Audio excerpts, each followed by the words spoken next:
What's up everybody, it's Park with BI Elite. It's been a minute since I posted a video here on YouTube, but we're back in 2022. I want to bring you all a lot of Power BI content. I've been thinking actually this year I want to spend more time talking about Python programming and how you can incorporate Python into your data visualization in Power BI. So if that's something you'd like to see, definitely let me know down in the comments. I'd like to see where you'd like this channel to go in the next year. It's always interesting to hear from y'all. So for this first video, I want to focus on how you can use Python to scrape data from a web page. And this is going to offer some benefits over how Power BI might do it out of the box. With Python, you have a lot of flexibility in what you want to scrape via the HTML elements on the page. For example, in this example specifically, we're going to talk about how you can scrape price data off of an Amazon product page. So you'll be able to connect to a web page, scrape the prices off of that page, and you'll be able to monitor the changes over time, maybe set up alerts if that price dips below some threshold that you set. A lot of cool things you can do with Python and web scraping. So with that, let's go ahead and dive into this quick tutorial on how to set this up.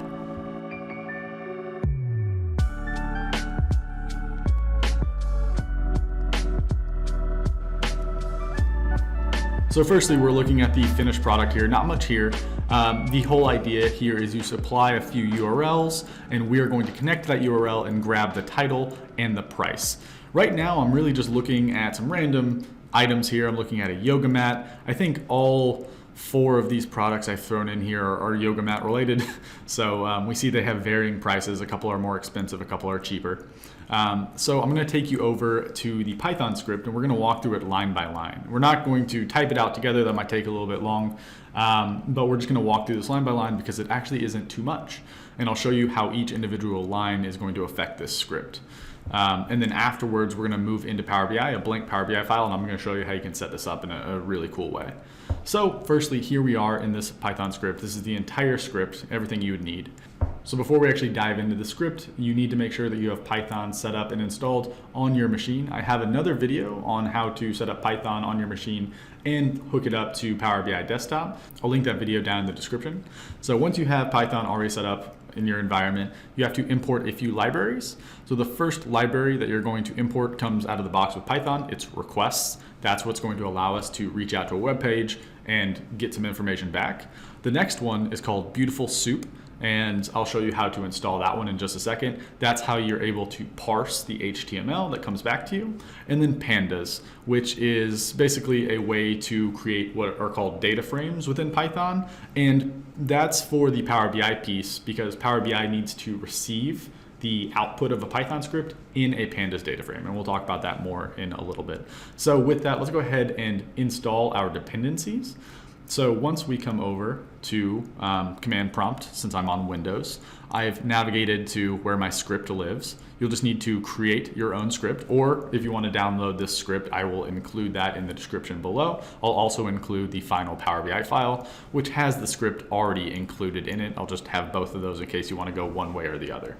So the easiest way to install any library is with pip. So you can type in pip, and you'll see it come up with some information here if you have it installed. This is also included in my other installing Python video. So we need to install Beautiful Soup, and specifically you'll just type in pip install Beautiful Soup 4. And you're gonna see I already have that. So that's going to install Beautiful Soup 4. And then you also need to install pandas. So pip install pandas. And once that requirement is satisfied, we have everything that we need. So now I'm going to copy that and we're gonna fire up Python, the Python shell. So you can see now I'm running Python. Currently I'm running version 2.7.17, which is a very old version of Python. You can run this with Python 3, any version that you would like, whatever you have set up on your machine. So I'm gonna go ahead and paste in everything I've imported and click enter. And you can see if I don't have any errors, I have successfully imported these libraries, meaning they do live on my machine, and I can run whatever else I want. So once we've gotten through step 1 here, we can move on to the actual code of this Python script. So a general overview of what we're doing here. In this first line, we are setting the headers of our web request. This is important because this is going to make our web request look like it's not coming from a bot. It's going to make it look like it's coming from an actual user. So if you actually try to scrape data off of Amazon without setting this these headers with this user agent, it's actually going to know that you're a bot, and it's going to say like, hey, we're not actually able to give you this information. So you have to set these headers. Once you have these headers, you can set a URL. So I have this long URL. It's just actually this product page. And then you actually get into the web scraping piece. I'm calling request.get. So that's sending a GET request to this URL, passing in the headers, and that's going to give me a response. And then in order to get the HTML of that response, I'm going to say response.text. And then we have to parse that with Beautiful Soup. That's going to put it into a format that Beautiful Soup can then handle and parse. And then we're going to find specific pieces of this page to give us the information that we want, like the title and like the prices. So the next few lines are parsing through what we have in Beautiful Soup and finding the pieces of information that we want. And this is putting it in a specific format. And then the final step here is to turn it into a pandas data frame. And we'll talk about that a little bit more in the end. So those are all the steps. It's really not too much that go into it. So with that, I'm going to go ahead and just copy this line by line and paste this into the Python shell to show you what's actually happening in the background. So I'm going to copy that. Let's paste this in. So I pasted in my header. So now if I type in headers, you can see this value that I've just pasted in pretty easy. So URL, we're going to say the exact same thing. So copying that guy and pasting it in. So if I type in URL again, so you can see it's just my long URL, and that's a string. So now the actual step where we're doing something, I'm going to type in response equals, paste this in. All right, so it's going to take a second because it's actually a web request. So if I now type in response, it's going to tell me response 200. 200 is a success code, meaning it's actually successfully connected to that website and gotten information back.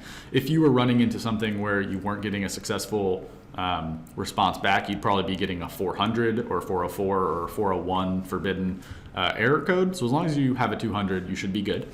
And now we have this response object. In order to see what that response object looks like, you type in response.text.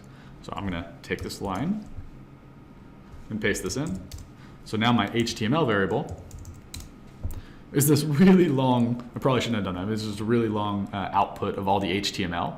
So similarly, I'm going to do this next step, which is going to turn it into the Beautiful Soup format.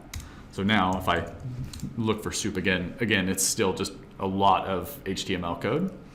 But now we can actually start looking for the items that we want to find in that HTML code. So for example, the title. I've already done the hard work of finding where or kind of what we're searching for, but you actually do that from the browser itself. For example, I want to find this title right here. So if you just click on it, right click and do inspect while you're on Chrome, it's going to open up the HTML behind this web page, and it's going to show you exactly what you're looking for here. So this is a pretty easy thing to pick up on because it has an ID. So this span HTML element has an ID of product title. So we can specifically look in our HTML for where the span ID equals product title. And that is exactly what we're doing here.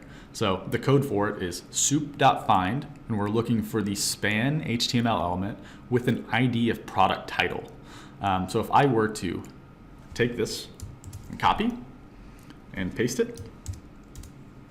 So as you can see in the output down here, you see this output here. It's everything starting with gym cope all the way to fitness. And I've added a little bit extra here to strip off the extra white space that comes through with that value. So if I'm actually just going to take this line and paste this in. So title is just the title that we want, gym cope all the way to fitness. It's a very long title. So that's kind of the basic call to Beautiful Soup that you're going to use in order to extract elements from an HTML page. This one was easy again because it had an ID that we can just exactly target on. So the span ID that equals product title, return back the information that is associated with that HTML element. So the price is a little bit more difficult to find. So if we were to look over here at price, I can right click on the number, inspect, and you see it now highlighted, span class a-price-whole. So if I'm going to open this up, you'll see the number here 59. And then we see a dot here, and then a price fraction, which is 99. That gives us our entire price, $59.99. So in order to pick up on this 59, we come back here to our code here, and it's the same syntax, soup.find. Let's go back to make sure. It's a span, so that's the span HTML element. You might also see this as div. They're very similar in how they work with Beautiful Soup, but this is held inside of a span. So our class is called a-price-whole. So we need to pass in class underscore equals a-price-whole.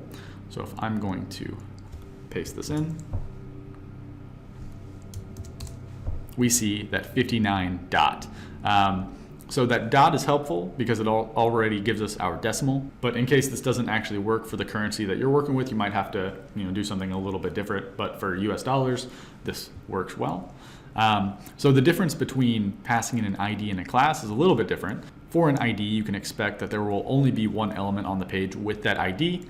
With a class, you can have multiple instances with the same class. You might expect to see that this same class is used multiple times on a page, in which case you might have to do something a little bit different.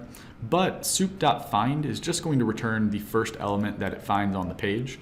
If you want to return all of the items that have that class, you can use soup.findAll. And that'll give you a list of items that you can pick and choose which one you want. But since I only seem to have one price whole and one price fraction, I'm just using soup.find.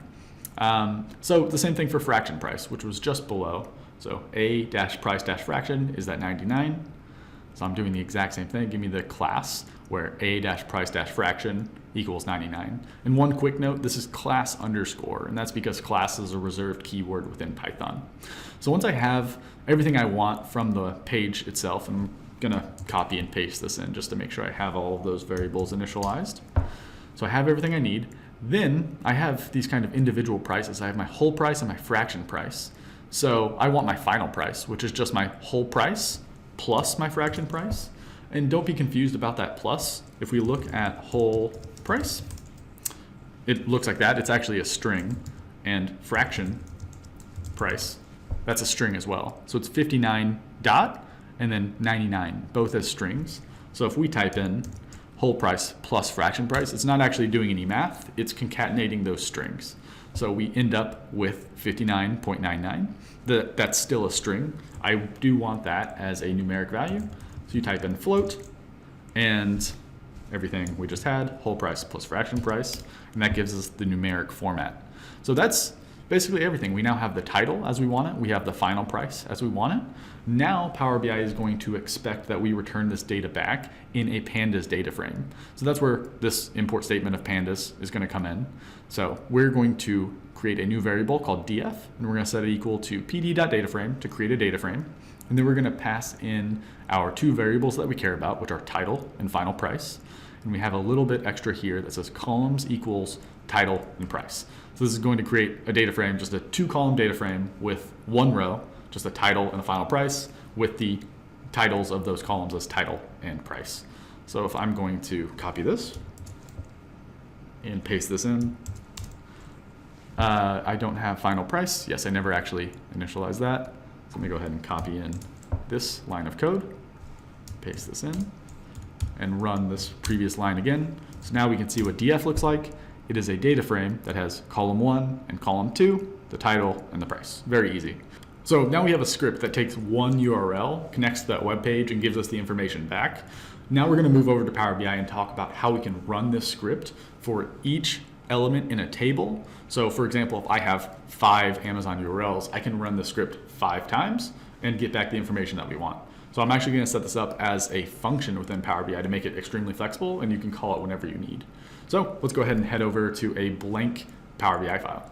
So here we are in a blank Power BI file. So I'm going to go ahead and grab a couple of Amazon URLs. In case you already have some, maybe you're watching this video, you already have a list of URLs that you want to connect to.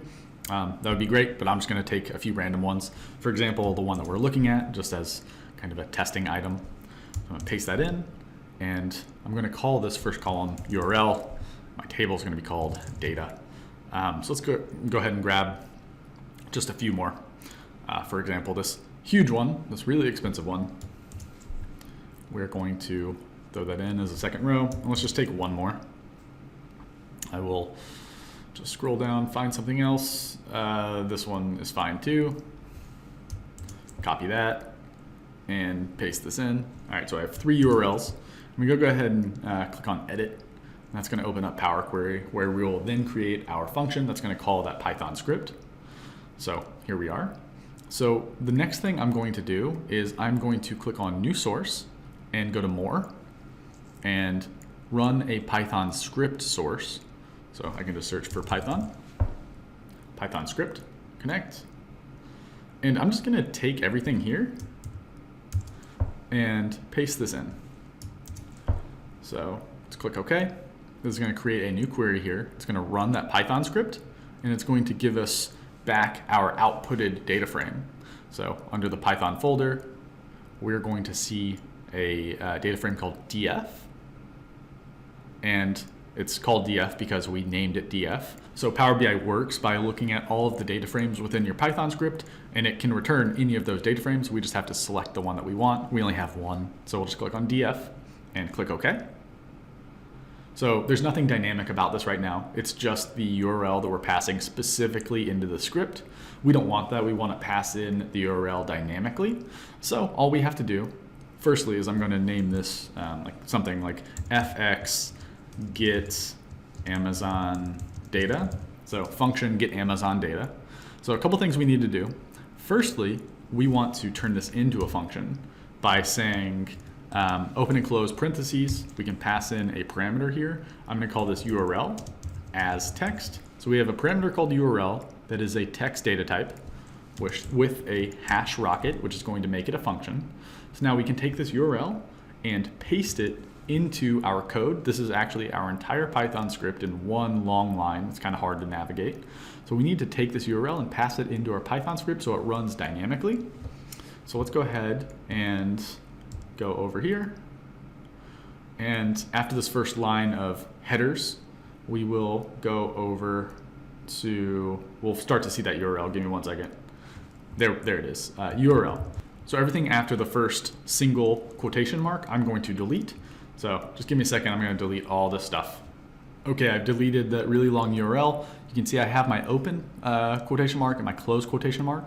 So now we just need to actually separate this long string into multiple long strings with some double quotation marks. So now I have my first string, which is everything before this, and I have my second string.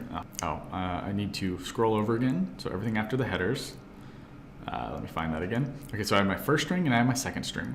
So now I can just paste in my URL. So what we're doing here is we're saying, all right, first string and URL and second string. So this is going to create, one long string, but I'm just kind of closing off the first one, throwing in URL and opening up the second one. And then that's my entire dynamic Python script. And that's all we need, actually. So let's go ahead and click done. So now, if I just want to, as an example, invoke this function with a single URL, let's come over here, let's grab this URL and throw it in here, see if it works. So I'm invoking it, and if it's working, it's going to give us back just the title and price. And yeah, there it goes, GXM Matt Large Yoga. Yep, that looks to be the one for $98, $98. Perfect.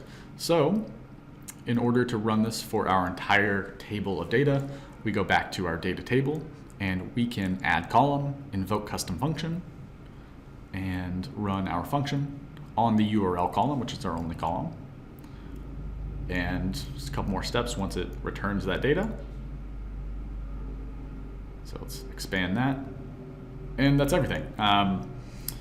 We have our URL, we get our title and our price. So it's as easy as that. You can run this as much as you want. The good thing about doing this with Python is it's going to be pretty performant. You're just going to run that script as many times as you need, and each time that script is running, it may take just a second to connect to that web page and return it back. So it's pretty fast. One kind of performance consideration that you might want to think about is we're running this as a function, so it's calling this individual Python script for each item in your table. That might be a good thing. I haven't done any performance testing, but what might be better is to run the script on the table as a whole as opposed to each individual row. If anyone actually does any performance testing on that, please let me know your findings. I'd like to run things as an individual function so we can actually run this on other tables of data if we need to. But that's the entire trick here. I thought that was a lot of fun to do. Taking this a step further, what would be fun is to set up alerts in order to say if a price goes above or below a threshold, send you an email or something like that, or maybe you kind of set it up to track the history and see if it's below its 7-day rolling average. You can set up an alert there. There's a lot of different ways you can go there. So also, if that's something y'all would like to see, let me know, because I think we could have a lot of fun with this Amazon data or similar. And yeah, I guess we'll end it there. If you like this video, make sure you hit the subscribe button, make sure you hit the like button. It really helps me out as a content creator, helps me continue making Power BI content. If you do want to see more Python and Power BI videos, make sure you leave a comment down below. And with that, I'll see you in the next one.